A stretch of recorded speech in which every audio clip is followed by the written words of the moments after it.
कि अगर आपने अभी तक मेरे चैनल को सब्सक्राइब नहीं किया है तो प्लीज़ वीडियो के नीचे इस रेड कलर के बटन पर क्लिक करके सब्सक्राइब कर लें और सब्सक्राइब करने के बाद इस बेल बटन पर जरूर क्लिक करें। Mix by DJ Sawan Singh.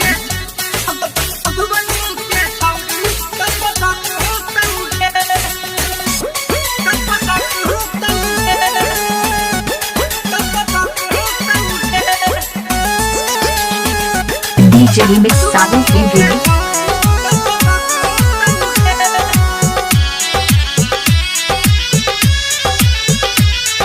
छौरी खेलकड़ी नहीं बहन बरांडे जींस पे छौड़ा ये मरु तो ब्लेड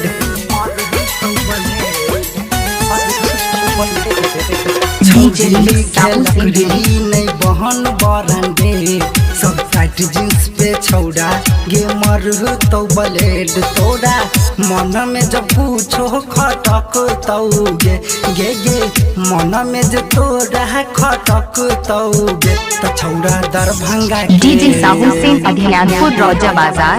तो छौड़ा मधुबनी के छौरी तपटक तौगे तो छौड़ा मधुबनी के छौरी तपटक तौगे तो छौड़ा मधुबनी के छौरी तपटक तौगे। डीजे शाहू सिंह से बात करें मोबाइल नंबर 9812058333।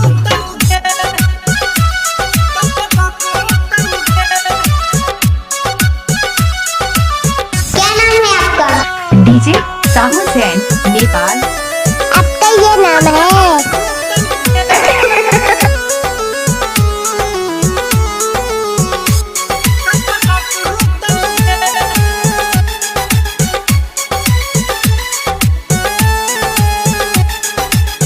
तोरा लागल छौ छौरी बम्बई के हवा गे अपन चूल्ही में गरम कर देना ताबागे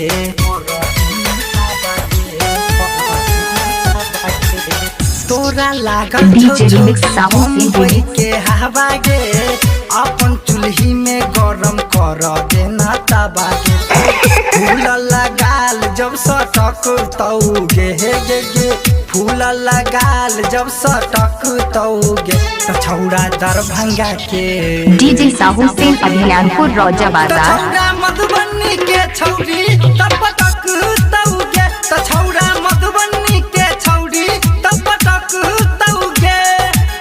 डीजे शाहू सिंह से बात करें मोबाइल नंबर 9812058333।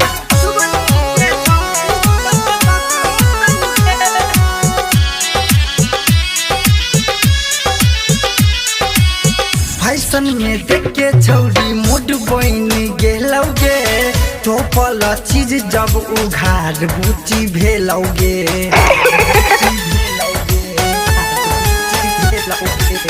फैशन में देख के छौरी मुड बन गेलौगे टोपल चीज जब उघार बुची भेलौगे सुमन के मन में खटक तौगे हे गे गे अमित अमर के खटक तौगे तो छौड़ा दरभंगा के डीजे साहू सिंह अभियानपुर रौजा बाजार। तो छौड़ा मधुबनी के छौरी तपटक तौगे तो छौड़ा मधुबनी के छौरी तपटक तौगे छौरी खेलकड़ी नहीं बहन बरांडे सब टाइट जींस पे छौड़ा गे मरु तो ब्लेड तोड़ा मन में जब पूछो खटक तौगे गे गे मन में जो तोड़ा खटक तौगे तो छौड़ा दरभंगा के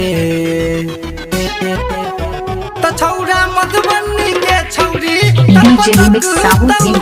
तो छौड़ा मधुबनी के छौरी तपटक तौगे तो छौड़ा मधुबनी के छौरी तपटक तौगे। DJ Sahu Singh video director.